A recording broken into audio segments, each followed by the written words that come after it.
morning and welcome to this week's Men's Volleyball Weekly Press Conference. We'll start off with an opening statement from Coach Alan Knipe, and we'll open it up to the media. Go ahead, Coach.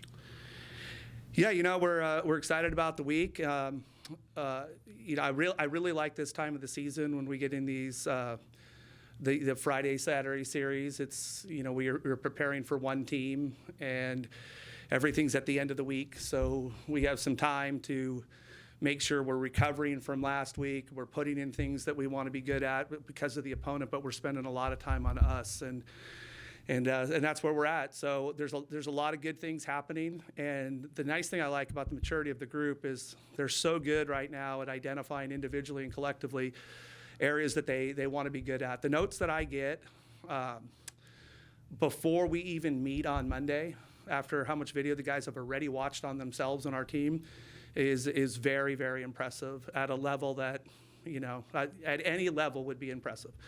So, I think the communication's great. I think what they want to work on, obviously the staff is pretty dialed on what we think individually and collectively we want to work on, and some things we'd like to put in because we got to continue to grow. But it's exciting. It's exciting for us that we get a chance to get better this week and look forward to some great volleyball. Coach Skylar Varga has kind of blossomed throughout the season.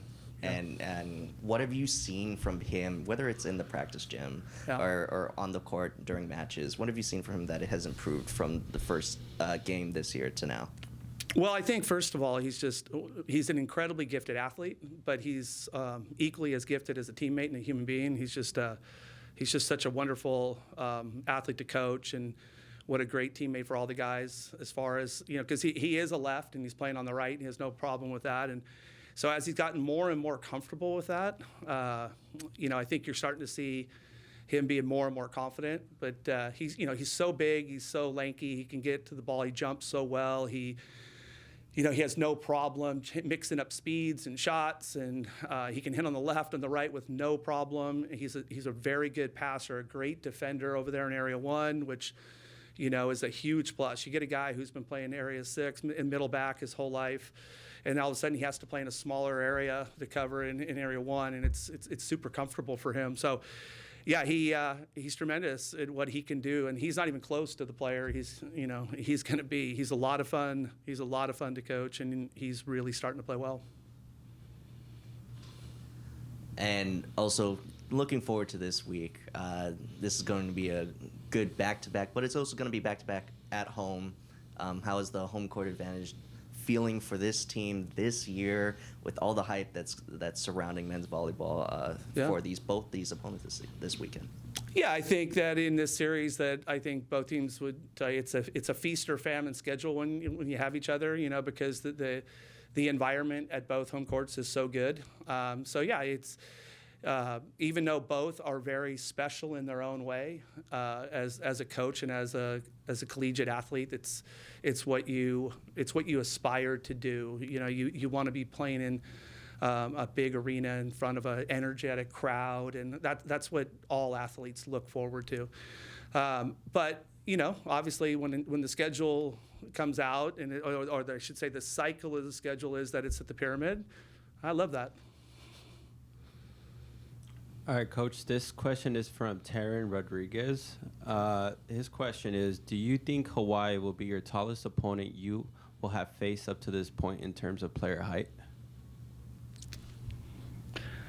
I don't know. I mean, I think they certainly have some size. I don't know, on average, is it the same as other teams? I don't know. I don't really get into that. They definitely have some size, but more importantly, they'll be a physical team, and they play an international style of volleyball. So I'm more concerned with us playing at a level to deal with the style of volleyball than just the size, of a team. And that's not just for this week. It's any week. So I don't really know, to be honest. Yeah, and obviously we have had some historical crowds here when it comes to the matchup between you and Hawaii. What do you expect this weekend from our crowd, from the Albie Nation? Yeah. Well, I think, I am so grateful over the course of my career as a player and as a coach to watch the support of men's volleyball here grow and grow and grow. And certainly for the last decade, it's been it's been very special, the crowds that we have for a number of our opponents each year and a lot of our matchups. So I expect them to come out and force like they have been for years now, and they certainly have this year for us, and give a lot of energy to the building and create a great collegiate experience, and hopefully the guys on both sides of that play really well and make it another memorable match. All right, thank you, Coach. Awesome, I appreciate it. Thank you.